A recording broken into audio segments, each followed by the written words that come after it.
Vous êtes sur TV5 Monde, bienvenue si vous nous rejoignez dans 64 minutes. C'est l'heure de 64 débats consacrés donc ce soir à la mobilisation en France pour la libération de Christophe Glaise, journaliste français de SoFoot, emprisonné en Algérie depuis près de 6 mois, condamné en appel il y a 13 jours, le 3 décembre, à 7 ans de prison ferme. Avec nous pour en parler, le frère de Christophe Glaise, Maxime Glaise, bonsoir, bienvenue à vous. Bonsoir. Avec nous également Thibaut Brutin, bonsoir et bienvenue. Bonsoir. Vous êtes le directeur général de Reporters sans frontières et en direct d'Alger, notre correspondant permanent Khaled Drareni. Rebonsoir Khaled, on commence avec vous.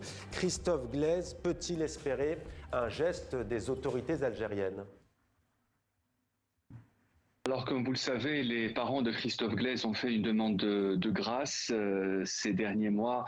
Le président algérien Abdelmajid Tebboune a fait usage de ce droit constitutionnel. Il a notamment gracié l'écrivain Boualem Sansal le 12 novembre dernier. Hier seulement aussi, le président algérien a gracié un professeur très connu en Algérie, Mohamed Amin Belrif, qui avait été condamné pour un discours de haine. Il a été donc gracié hier, il est donc libre. Je rappelle aussi que beaucoup d'autres journalistes ont notamment bénéficié de la grâce, comme fut le cas du journaliste algérien Ihsan Al-Kadi, qui a passé 22 mois en prison, qui a été soutenu notamment par beaucoup de ses confrères et par Reporters sans frontières.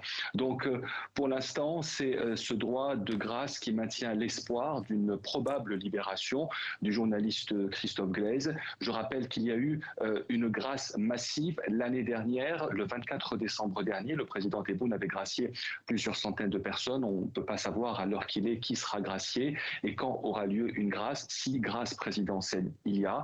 Mais comme a dit l'avocat tout à l'heure, malgré le pourvoi en cassation, s'il y a une volonté ou des signes qui montrent une volonté de prononcer une grâce présidentielle, Christophe Glaise peut en effet renoncer au pourvoi en cassation qu'il a introduit il y a quelques jours à la cour d'appel de Tizi Ouzou. Et ça, c'est en effet la grande question et dont on a la réponse ce soir. Le président algérien Abdelmajid Tebboune peut gracier Christophe Glaise malgré donc ce pourvoi en cassation. Merci beaucoup Khaled Drareni, correspondant permanent de TV5 Monde à Alger. Maxime Glaise, nous vous avions reçu quelques minutes seulement après la condamnation de votre frère le 3 décembre à 7 ans de prison. Dans quel état d'esprit êtes-vous 2 semaines plus tard ? Ça oscille énormément, c'est un peu comme des montagnes russes. Je vous cache pas que je suis passé par un week-end, une semaine assez difficile, mais dans toutes les tragédies de vie, on peut le contenir sur le soutien de Reporters sans frontières, de notre famille, et voilà, dans les moments très difficiles. Et surtout le fait de savoir que mon frère est combatif et souriant et qui appelle à la vie, ça nous remobilise au maximum. Ouais, Maître Daoud disait qu'après un tel verdict, en général, psychologiquement, c'est très très difficile pour la personne condamnée. C'est valable d'ailleurs de par le monde. Thibaut Brutin, à RSF, on a le sentiment, s'agissant de Christophe Glaise, que pour vous, il y a eu un avant et un après 3 décembre. Oui, cette échéance judiciaire, on l'a préparée. Il est clair que tout a été fait, à la fois pour que Christophe ait un procès qui puisse avoir les apparences d'un procès digne de ce nom. Et saluons le travail de Maître Daoud, de Maître Bakouri, qui ont pu plaider chacun 1 heure. Mais on voit aussi que tout est politique et que nous sommes dans un moment où maintenant ce qui compte, c'est la mobilisation. Et c'est pour ça que nous en appelons à la fois aux médias, et je remercie TV5 Monde d'organiser ces plateaux, cette émission. Je crois que c'est vraiment important qu'il y ait une solidarité dans la profession, mais il y a aussi le sport qui doit jouer un grand rôle, on pourra y revenir. Vous êtes déçu par le silence, ou en tout cas la non-prise de parole publique.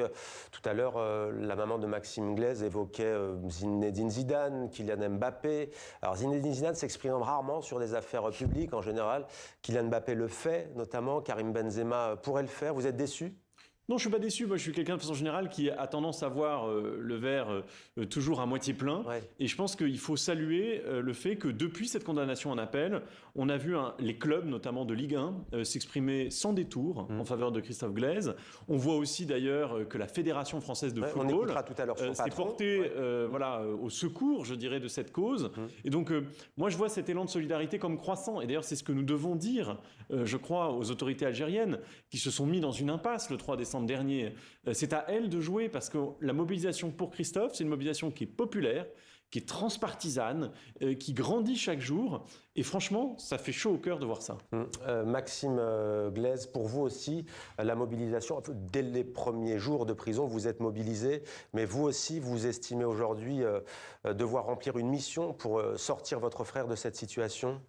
Eh bien, comme on est au pied du mur, on ne pensait pas du tout arriver à cet événement-là. Donc maintenant, on est obligé de se donner corps et âme. Chaque minute, on pense à lui. On va tout faire en tout cas pour qu'il revienne le plus vite possible sur ce plateau pour vous remercier. Oui. Mais c'est vrai que c'est compliqué parce qu'à la fois, je le disais tout à l'heure, la mobilisation, elle est tous azimuts. Les associations, le monde des médias, le monde du football qui commence aussi effectivement à s'impliquer. Il y a le terrain politique. Vos parents ont été reçus hier au Sénat. Ils ont été reçus quelques heures après le verdict par Emmanuel Macron, le président français à l'Élysée.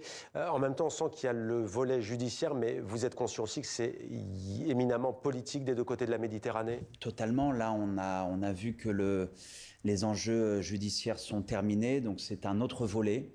On arrive dans un nouveau chapitre et c'est vrai que à notre maigre échelle, on peut faire très peu de choses, mais comme on a le soutien de la diplomatie française, le soutien du monde du foot, à notre échelle, on pourra juste appuyer un peu sur le foot avec tous les réseaux aussi des copains journalistes de Christophe et de RSF, bien sûr. Ouais. Donc voilà. Alors justement, vous parlez des journalistes. Tout à l'heure, un responsable de SoFoot sera avec nous. J'aimerais juste vous montrer un magazine de SoFoot, parce qu'on entend beaucoup parler de ce magazine depuis maintenant plusieurs mois et depuis les déboires judiciaires de Christophe Glaise. Donc, 1, 2, 3, viva l'Algérie. On connaît le slogan des fans, supporters et pas seulement de tous les amoureux de l'Algérie. Récit d'une passion unique. Il a signé un article. On va reparler tout à l'heure de SoFoot. Si je peux me permettre, c'est la seule couverture qui prône le foot algérien et signé quasiment tout le livre de mon frère. Donc c'est assez... Ouais, ça, c'est vraiment quelque chose qui transpirait chez lui, sa passion pour le journalisme sportif, pour le football aussi. On verra tout à l'heure qu'il est né à Agen. On aura le maire de cette ville du sud de la France. La passion pour le football africain et algérien notamment. Exactement. On est né quasiment, enfin pas quasiment, on est né à Agen tous les deux et on a grandi 3 ans en Afrique et ça, c'est une passion qui nous dévore depuis notre tendre jeunesse. Thibaut Brutin, quelles sont les actions que vous allez vous mener à RSF pour tenter de faire bouger les lignes, si on peut le dire ainsi? Alors, il y a évidemment, comme dans toute campagne de mobilisation de ce type, ce que vous voyez et ce que vous ne voyez pas. Ouais. Sachez qu'il se passe beaucoup de choses en dehors des caméras, et c'est tant mieux. Je crois qu'on peut arriver à une issue rapide, en tout cas c'est ce que nous souhaitons. La mobilisation des médias, elle est fondamentale, et nous appelons les médias à faire un décompte du nombre de jours de détention de Christophe Glaise. Il y a aussi la mobilisation citoyenne, signer la pétition dont le QR code s'affichait tout à l'heure. Nous avons un rassemblement public. Une pétition, ouais. Voilà, nous avons un rassemblement public qui est prévu le 29 janvier au Bataclan.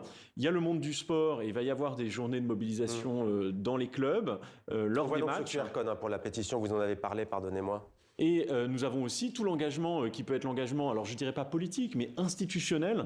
Donc le président de la République et le ministre des Affaires étrangères ont reçu Sylvie et Francis, mais on voit aussi que le Sénat, l'Assemblée nationale peut-être demain, sont de façon unanime en soutien de Christophe, et c'est pour ça que l'affichage de banderoles en faveur de Christophe, comme celui qui a été fait par exemple devant le Conseil général des Bouches-du-Rhône, celui qui sera fait demain devant le Conseil régional d'Île-de-France, tout ça, ça inscrit le visage de Christophe dans l'espace public. Seul journaliste français emprisonné au monde, vraiment ? Seul journaliste français détenu actuellement, et aussi, disons-le, une véritable anomalie statistique, puisque c'est la personne qui a pris la peine la plus lourde jamais prononcée contre un journaliste français depuis 10 ans. Donc ce qui se passe, surtout si on compare avec l'expérience qui a pu être la nôtre à l'égard des journalistes français qui se rendaient en Algérie, qui étaient pris sur le fait, eh bien d'habitude ça se soldait par une expulsion. Là, on est dans une sorte de bizarrerie judiciaire qui montre à quel point effectivement nous sommes dans un jeu diplomatique qui dépasse les enjeux du journalisme. Vous, Maxime Glaise, quel tour va prendre votre mobilisation ces prochaines semaines, ces prochains mois, plutôt au niveau local, dans un ancrage plutôt local, à Agen, loin de Paris? Exactement, là je pars avec ma famille faire les fêtes déjà, si on a la force de fêter quoi que ce soit. Mais il y a une grande mobilisation à Agen, surtout au niveau du rugby, parce que c'est des terres aussi... Une terre de rugby aussi. Rugby, on en a fait aussi avec mon frère. Et solidaire. Et solidaire, exactement. Donc, on va aller au stade Armandie vendredi soir. Et donc, il y a tout un événement spécial pour mon frère. Mais qu'est-ce que ça vous apporte, ça, à vous, vos parents, votre famille? Toute la mobilisation? Toute la mobilisation, qu'elle soit locale, qu'elle soit nationale. Eh bien, écoutez, ça nous apporte énormément de baume au cœur dans ces moments absolument périlleux et on se dit, voilà, quand on a envie de baisser les bras, on sent qu'il y a des millions de personnes, peut-être pas des millions, mais des milliers de personnes derrière nous et ça nous donne cet élan de continuer. On vous a vu très ému, très remonté le 3 décembre. Qu'est-ce qui se joue dans cette affaire au-delà, j'allais dire, du sort de Christophe Glaise, au-delà des relations franco-algériennes et algéro-françaises? Eh bien, on voit un mouvement mondial de criminalisation du journalisme. Et le bilan de Reporters sans frontières qui a été publié la semaine dernière est assez clair. Avant, les journalistes pouvaient être des témoins privilégiés de l'histoire. Désormais, ils sont devenus des monnaies d'échange, des témoins à abattre, des pions dans un jeu.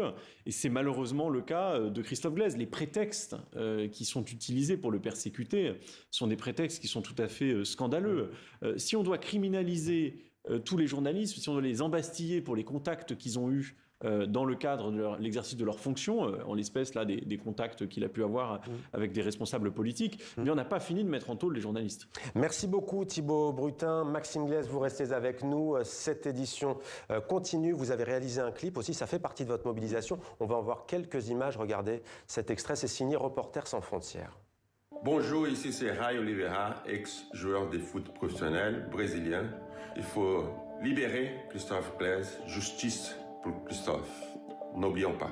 J'interviens aujourd'hui pour Christophe Glaise, qui est un journaliste de talent, d'une grande pureté, incapable de la moindre duplicité. J'ai une pensée pour Christophe Glaise et j'espère qu'il tient le coup en prison en Algérie. Il ne faut surtout pas l'oublier, continuer à se mobiliser pour lui permettre de sortir des geôles algériennes. Au nom de la liberté de la presse, mais aussi de la liberté du sport, je donne mon soutien à Christophe Glaise. Au nom de la presse et du sport, je soutiens Christophe Glaise et toute sa famille.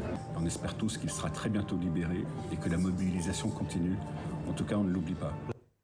Voilà, on a vu notamment Rai, gloire du Paris Saint-Germain et du Brésil, solidaire, c'était le premier à parler dans cette vidéo.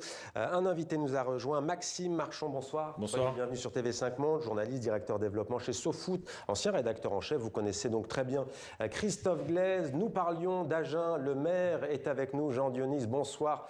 Monsieur le maire, merci d'être avec nous. Agen, ville natale de Christophe Glaise, ville en première ligne du soutien envers le journaliste de SoFoot. C'est une ville qu'il a vu grandir, développer sa passion pour le sport et faire d'ailleurs ses premiers pas de journaliste. Pourquoi vous, en tant qu'élu local, il est important de vous engager en faveur de la libération de Christophe Glaise? Tout simplement parce que c'est sa ville natale, donc il y a quelque chose d'un peu charnel dans cette mobilisation.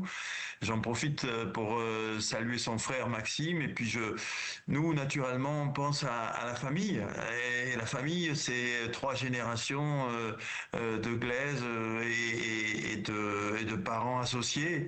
Donc il y a quelque chose de très fort. On a commencé en août dernier, c'était les fêtes d'Agen, c'est dans le sud-ouest, on sait faire la fête, et on avait mis une grande banderole sur la mairie, et puis on a continué par chacun mobiliser son réseau. Moi j'ai la chance de connaître Jean-Noël Barrot, donc je lui ai fait une lettre très très personnelle à notre ministre des Affaires étrangères, et puis on a mobilisé toutes les communes du département par l'association des maires, et puis comme le disait Maxime, vendredi on reçoit Aurillac au stade Armandie. On est une terre de rugby, mais aussi on aime le foot comme tous les Français, et donc vendredi on va essayer à la fois de battre Aurillac et de soutenir Christophe. Il y a quelque chose de, j'allais dire, un petit peu de naturel et de charnel dans notre soutien. Voilà. Restez avec nous, monsieur le maire. On vous retrouve dans quelques instants. Maxime Marchand, tiens, vous n'êtes pas venu les mains vides. Je montrais tout à l'heure SoFoot. Alors, SoFoot, ça, Viva l'Algérie, 1, 2, 3, Viva l'Algérie. Il a écrit, Christophe, dans celui-là. Celui-ci, il n'y a pas participé pour cause. Il sort jeudi, donc après-demain. Mais vous avez ressorti des articles signés Christophe Glaise. En effet, ouais. C'est un hors-série qui sort en fin d'année. Et comme Christophe est un féru du continent africain, qu'il y a fait pas mal de reportages, vous retrouverez 3-4 papiers de Christophe dans ce hors-série spécial Afrique. Quel collègue est-il ? Je pense que c'est un collègue à l'image du frère qu'il est, je pense, pour Maxime. C'est un collègue très volubile, Toujours souriant, toujours bonne patte, toujours positif, toujours. Moi, ça a été mon stagiaire.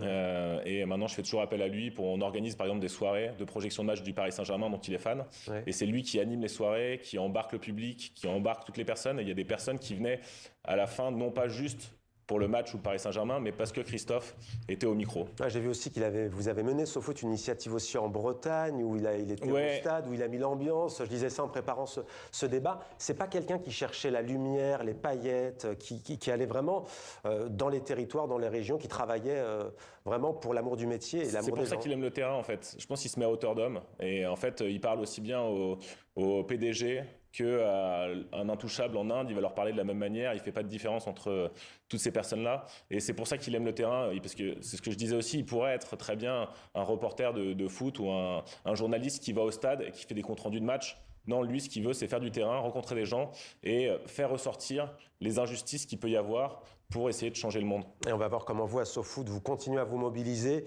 La Fédération française de football, elle aussi, a décidé d'agir concrètement. L'une de nos équipes a rencontré Philippe Diallo, Camille Balland, a voulu l'interroger pourquoi il avait décidé, au nom de la Fédération française de football, de s'engager pour la libération de Christophe Glaise. Regardez cette séquence.